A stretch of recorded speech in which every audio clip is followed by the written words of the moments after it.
Salut à tous, c'est Pang de la chaîne, bienvenue sur cette vidéo qui aujourd'hui va parler de la mort de DMX.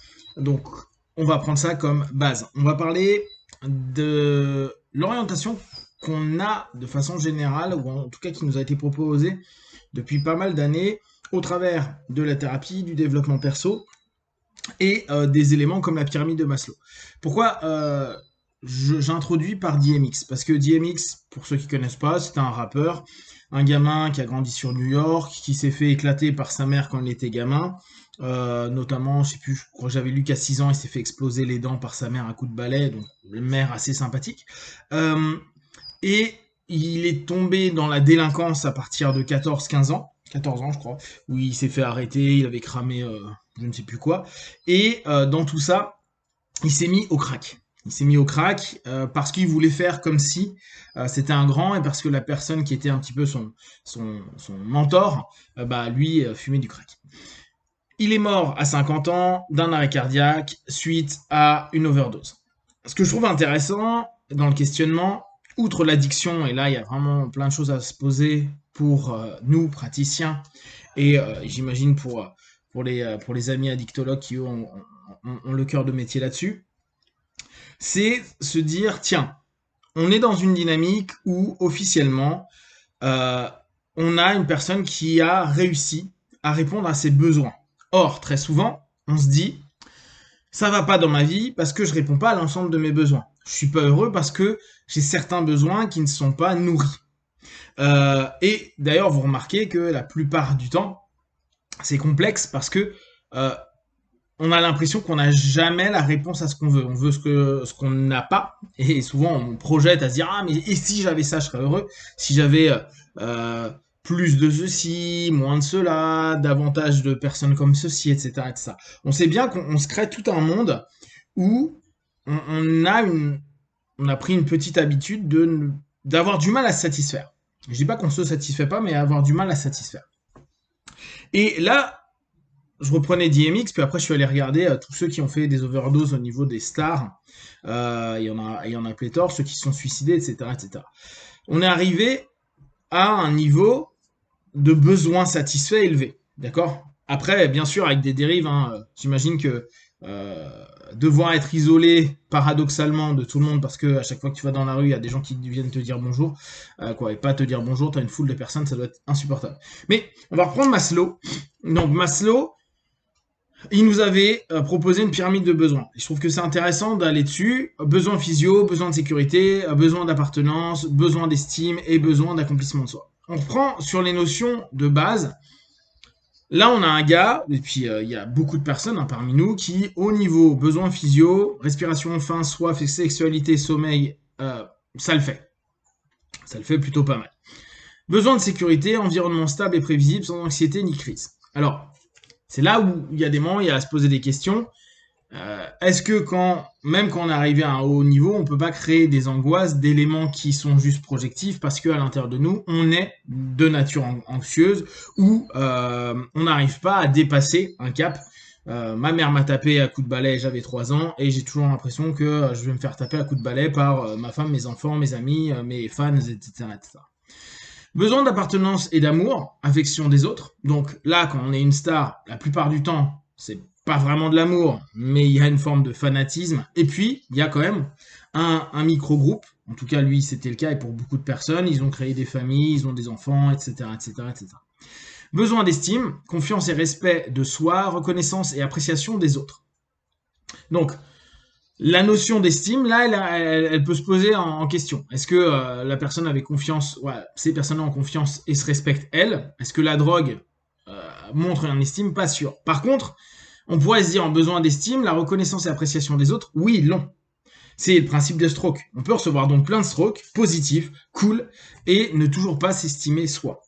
Et besoin d'accomplissement de soi, la plupart de ces gars-là ont atteint leurs objectifs, c'est ce qu'ils disent en interview, c'est ce qu'ils partagent souvent, à dire je suis super heureux, j'ai réussi à faire tout ce que je voulais, en tout cas globalement.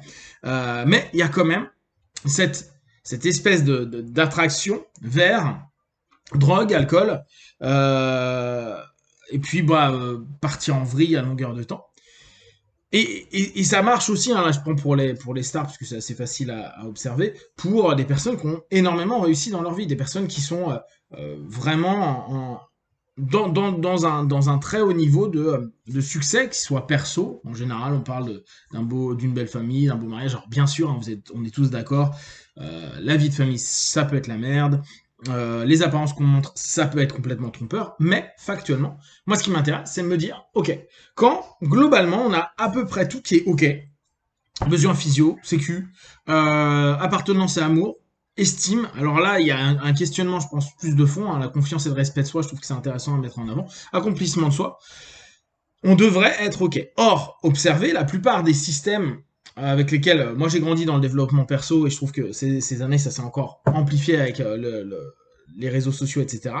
C'est croyez en vos rêves, allez toujours plus haut, obtenez davantage, soyez plus en phase avec vous, et en gros, avoir toujours plus, c'est un peu le courant à la Robbins, voilà, on va dire le courant à la Robbins qui est très très sympa, avec tu peux faire tout ce que tu veux, t'as pas de limite, etc., etc., bah, peut ne pas emmener à plus de joie que ça. On va reprendre même la notion, parce que Robbins étant américain, du rêve américain. Beaucoup de personnes sont dans ce délire-là, du self-made man, du gars qui, de peu de choses, arrive à avoir plein d'argent. Donc, qui remplit un paquet de la pyramide de Maslow, mais qui, pour autant, c'est pas OK. C'est pas OK. Et je trouve que pour nous, en tant que praticiens, ou pour nous, en tant que pratiquants, à se dire comment j'ai envie d'évoluer dans ma vie, qu'est-ce qui va m'amener, après c'est à vous de définir vos sémantiques, hein, mais de la joie, du bonheur, ou après selon vos objectifs. On n'a pas besoin forcément de chercher une vie de bonheur et de joie, mais en tout cas, qui amènera à un moment donné à ce qu'on pourrait dire sur la dernière truc, un accomplissement de soi, ou en tout cas ce qui pourrait y ressembler. Ce qui est intéressant, c'est que c'est pas parce qu'on a les différentes étapes, différents niveaux, on est à une certaine hauteur de la pyramide, voire au sommet, que pour autant, on va pas aller dans un suicide, un mal-être ou un malaise. Ce qui ramène au questionnement de, ok, donc, certainement la chose la plus importante, c'est l'amour qu'on pourrait porter à soi-même. La phrase, elle est tellement bateau et tellement basique de la psycho, du dev perso et tout, genre, aimez-vous, juste aime-toi. Sauf que, on a l'impression qu'il nous faut tout le reste pour pouvoir s'aimer. Or, même quand on l'a, eh ben, on peut ne pas s'aimer. C'est ça qui est assez génial. Donc, le cheminement, c'est de se dire, on reprend en interne Maslow, bon, on a besoin de physio, ok, et là en interne on est ok. Besoin de sécurité. En sécurité interne, qu'est-ce que ça donne? Donc c'est fameux sans anxiété. Besoin d'appartenance et d'amour. Quelle appartenance et amour on a vis-à-vis de soi-même? Besoin d'estime, là à fond sur soi-même, et l'accomplissement de soi. Donc on revient sur de l'interne, parce qu'effectivement on s'aperçoit que c'est pas l'extérieur qui va forcément nous nourrir. On le sait, mais c'est toujours intéressant de l'observer par rapport à justement des personnes qui peuvent être idéalisées, et notamment quand on voit tout un pan de la population qui adore les youtubeurs, qui adore des personnes qui sont instagrammeurs, en tout cas qui sont mis en avant, qui vendent en plus, on sait bien, pas mal de rêves, mais qu'importe, pour eux c'est ce qu'ils se disent qui vont les rendre heureux et rendre bien dans la vie, on se rend vraiment compte que nos potes, les philosophes depuis la nuit des temps, et nos potes les spiritualistes et religieux, ils ont complètement raison. C'est toi, toi-même, aime-toi, kiffe-toi. Alors après, que ce soit en passant par le patron ou en passant juste par ton essence de toi-même ou ta pensée ou tes gestes. Mais cette notion-là, de s'aimer, de s'apprécier, de se respecter. Alors peut-être qu'il y a des moments où on n'a pas besoin de s'aimer, hein, juste se respecter. Peut être bien plus important que tous les autres trucs, même dans nos objectifs, à se dire ouais mais je serais mieux quand j'aurais une femme, des enfants, une maison, une voiture, un travail comme ceci, un voyage autour du monde, quand j'aurais fait ça, quand j'aurais eu, qu'importe. Et on revient sur ce fameux être, faire, avoir. Et même si on a, même si on fait, si on n'est pas, et si on respecte pas l'être, parce qu'on peut très bien être, hein, et se dire, ah, je suis qu'une merde, ça sert à rien, je vais me défoncer à longueur de temps. Mais si on n'arrive pas sur cette notion de apprécier, la notion apprécier, aimer, me dérange un peu, parce qu'il y a des moments, c'est tellement fluctuant. En tout cas, se respecter, je trouve que ça, c'est quelque chose de beaucoup plus stable. On risque complètement de passer à côté d'éléments, autant dans l'accompagnement que nous vis-à-vis nous-mêmes, à se dire, peut-être qu'au bout du compte, la chose première à bosser, ça va être me respecter. Me respecter dans ce que je suis, en bien et en mal, ombre, lumière, quoi, toute cette notion-là. Et dans le respect, est-ce qu'il y a forcément après besoin d'énormément d'autres choses à voir? En tout cas, n'hésitez pas à partager sur Facebook, YouTube, j'y répondrai le plus rapidement possible. Et comme d'habitude, de tout ce que je propose, ne prenez que ce qui est bon et juste pour vous. Testez, observez, analysez et concluez. Be one. Ciao.